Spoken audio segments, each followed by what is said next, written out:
हमें उसकी परिकल्पना ही नहीं है। मन का एकाग्र कैसे करना होगा, मन को एक जगह कैसे लगाया जाता है, कभी सोचा ही नहीं है। हम तो बोलते हैं हम मोबाइल के साथ पढ़ाई करते हैं, उधर टीवी चलता होता है, 3 काम एक साथ चलता है। नहीं बाबा, एक बार में एक ही काम होता है, दूसरा काम नहीं होता है। हाँ, क्या हुआ? जन्म से लेकर के मृत्यु तक जो भी कुछ इस संसार में आने के बाद मुझे मिला है वह मैं नहीं, वह मेरा नहीं। आपको समझ में आ रही है बात? कोई आपको बोलेगा आपकी जो दुकान है वो आपकी नहीं, आपका जो मकान है वो आपका नहीं, आपके बैंक में जो बैलेंस है वो आपका नहीं, आपको कैसे लगेगा?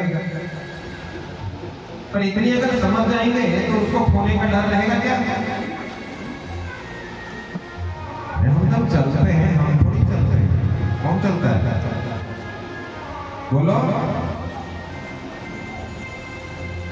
चाल बदल जाती है पैसे वाले में, और बदलती कि नहीं बदलती है? जेब में 2 करोड़ हो तो उसकी चाल उठेगी कैसे होती है? भले ही कम करने वाला है फिर भी अकड़ के चलता है।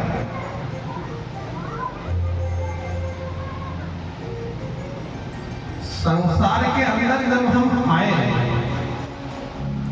इस संसार में आने से पहले हमने कोई कर्म नहीं किया है, फिर भी एक बच्चा पैदा होते ही करोड़पति है, और एक बच्चा पैदा होते ही रोडपति है। भिखारी का बच्चा क्या किया? कुछ तो किया होगा ना। इस जन्म में आने से पहले जन्म में कुछ किया होगा जिस करके पैदा होते ही एक करोड़पति है, एक भिखारी। अनादि काल से हम सब इस दुनिया में आ रहे हैं, तो रामायण बता रही है ईश्वर अंश जीव अविनाशी, इनका नाश नहीं होता है।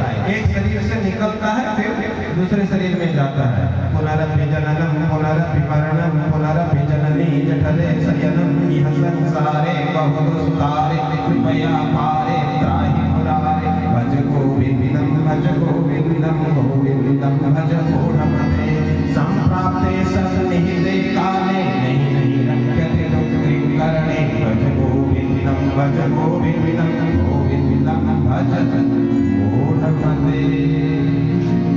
भगवान शंकराचार्य कहते हैं पुनरपि जननम पुनरपि मरणम, बार बार जन्म होता है और बार बार मरता है। पुनरपि जननी जठरे शयनम, बार बार माता के गर्भ में प्रवेश करता है। यह संसारे बहु दुस्तारे कृपया पारे त्राहि मुरारे। जब भी इस संसार के अंदर आता है कुछ करके जाता है। एक जन्म के अंदर हम जो कर्म करते हैं उसका फल भोगने के लिए, अगर हम फल भोग करके कर्मों को खत्म करना चाहें तो कई जन्म बीत जाएंगे। आप एक धान लगाते हो, कितना निकलता है? 100 के आसपास निकल जाता है ना। एक बीज डालने से 100 निकलते हैं। तो आप अपने जीवन में जितना कर्म करेंगे उसका जो भी कुछ फल होगा वो भोग करके आप मुक्त हो जाएंगे, कर्म का फल खत्म हो जाएगा। ऐसा नहीं है। तो हम जब कर्म करते हैं, कर्म करके इस संसार से बाहर निकल जाते हैं, आज तक इतने सारे जन्मों में हमने जो जो भी कर्म किया है उन सब का फल संचित है, होके खत्म नहीं होगा। उसको कहते हैं संचित कर्म। मेरा जब जन्म हुआ उस संचित कर्म में से जो कर्म फल देने लायक है